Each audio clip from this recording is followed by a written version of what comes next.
Hi guys, good news. O'Reilly's actually came through for the first time, at least for me, on actually having a part that's in stock and actually available. So here's the new power steering hose. Of course, shows you the Highline piece there. Of course, this piece right here, you kind of see at the very top, that's actually what is actually seized into the nut that actually goes into the power steering pump, which you can kind of see. It's threaded in right there. So that is the issue that we have right now, that eventually I'm going to have to, of course, replace it. But not only that, I kind of have it tied up here so I don't lose any more fluid. But we'll have to actually get this top nut removed off of this piece here. Looks like it may be two different metals that are being used here. So that would be my guess as to why it's seized up there. Right, Bubba? Yeah. Come on. So I'm gonna come over here and try to figure out how I can get this pulley to go down a little further here. I see some threaded in pieces down here. I don't know if I can actually get anything in there. I may just take something to this here, see if I can knock it down just a little bit, because really we just need just about a rib right here. So it's actually the edge of the belt is actually riding on that rib there. We need it here so that way it's not squealing on us. So let me see what I can do with this and see if we can figure it out. Alright guys, so I was able to go ahead and get the pulley a little lower, so you can see this ridge is actually now below the lip of where this 30 piece is actually supposed to press it down. So I have enough variance. I mean, it's very, very little, but it's actually not making contact with anything. So I think we're good on that side of it. I'm not seeing any contact anywhere else. So unless this pulley itself gets hit somehow, we should be good. I could go ahead and use this pulley puller here, of course, with these arms, and pull it out just a little bit more for more variance. But honestly, I'm not getting any sort of contact on anything else. So unless the bolts, of course, that line up for that bracket don't work with where this location is, that may be the only reason I would actually adjust it. But I think at this point, I think we're probably good. Of course, got a lot more stuff left to do. Of course, we got to go and replace the power steering line here. Of course, we're going to go over to that Saginaw 1-ton box that comes in this AGR kit. And of course, a lot of really nice components in this. I've had this kit on here for, gosh, at least 2.5, maybe 3 years now. A ton of wheel and trips. She's taken a lot of abuse, as you can see, and never had an issue with binding or overheating. And I'm actually not even running a cooler, which you really should at this point. But of course, money always kind of goes into it. This thing is just a money pit, but I love it. It's mine. It's paid off, so I can do what I want with it. So, come on.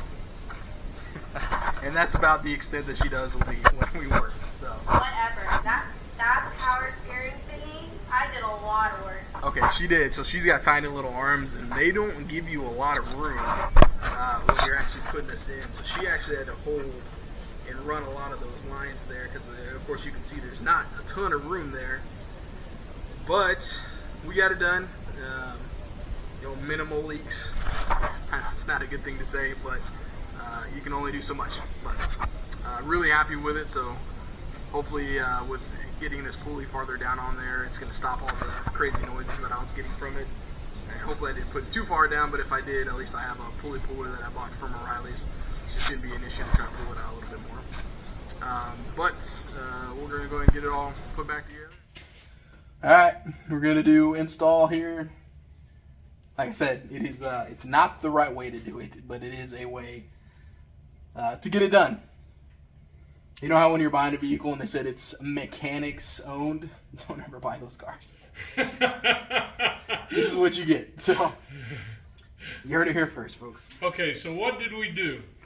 We were able to actually, without cutting off. Yeah, so without actually cutting this all off, what I'm going to do is basically on this threaded portion here, of course there's a spring with a valve check here.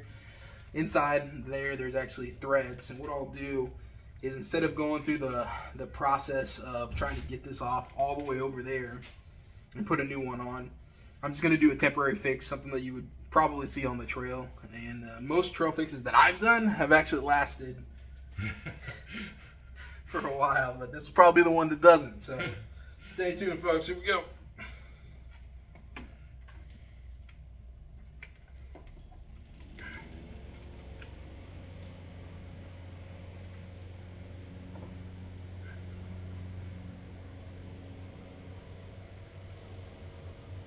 Why would it not seal back up tight enough, just like the way it was? There's always the what if factor there of like, what if it doesn't, or if I didn't do it correctly or get enough. There's always that part, and that's the part that kind of scares me. Are you not putting a wrench to it, or just hand tightening? And tightening. Hand tightening. There you go.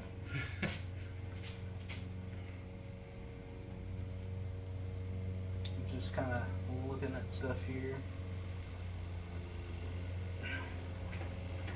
Do we need to put the rubber hose back on before we bolt it on? Yeah, so what I'm doing right here is basically just checking the variances with the pulley with the other pieces that... Oh, yes, because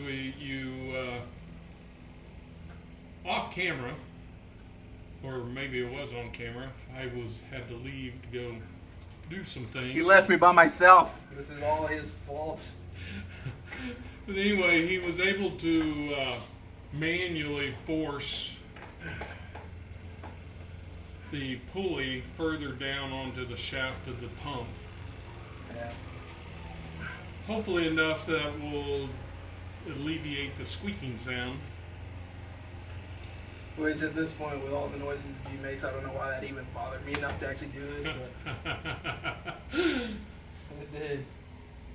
If a Jeep doesn't squeak, it's not working properly. That's true. Okay. So, I'm going to put this on here. Once we're actually tight on there, we shouldn't be making any contact. Just getting it down there to where it's actually down in this little galley that it actually sits, the actual reservoir pump portion of it. So once it's down there, it's actually in the correct position. It looks like I have enough clearance. Like I said, if it doesn't, it's going to be easy enough. We'll get the pulley pull in here.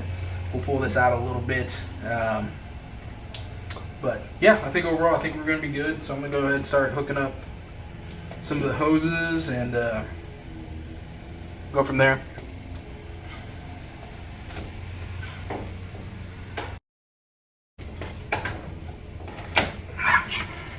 Can't help it, I don't like to get my hands dirty.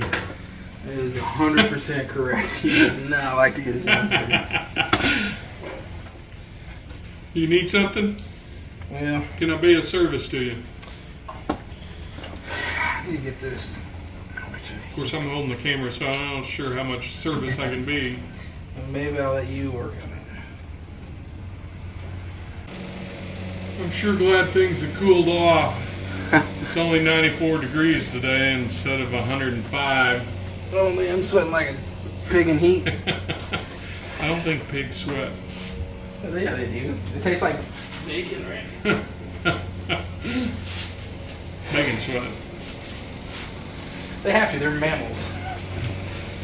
Dogs don't sweat. Oh, that's true. Leave a note in the comments. Do pigs sweat? We'll take a survey. I'm actually very interested in this. Now the other question is, did I actually start the bolt?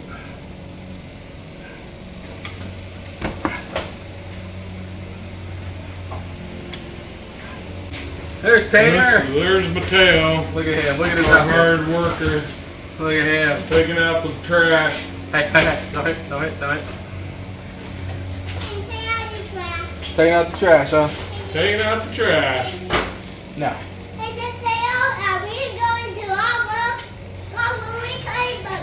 Off-road recovery, Bubba. All right, bye. Okay, so next step here, we're going to go ahead and first reassemble the lines. How much fluid did we lose? Yeah, let's see how much. Oh, not bad. About half of a container here. So, of course, anytime you mess with anything power steering fluid related, you will of course have to make sure you bleed the system, which when you're talking about something that's got a hydraulic ram, it does take longer, so when you're doing it, definitely don't get frustrated. But outside of that, we're going to go ahead and get cranking on this.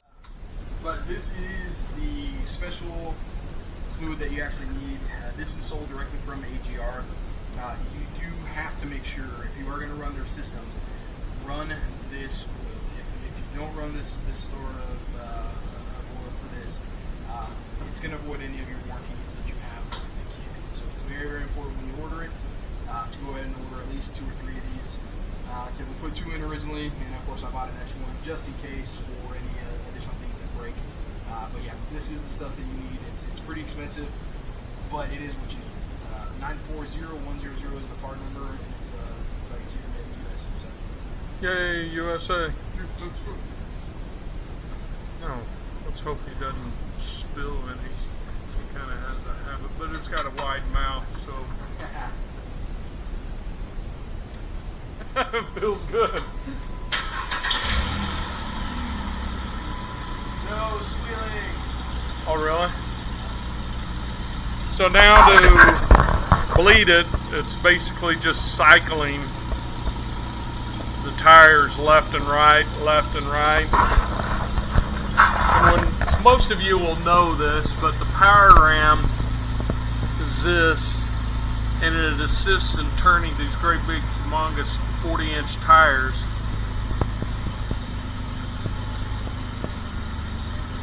So what he'll do is he'll cycle this back and forth,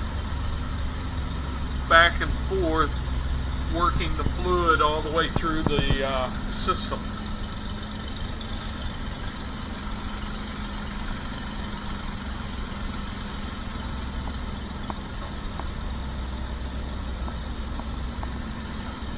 Give a good look there. I don't see any dripping or anything.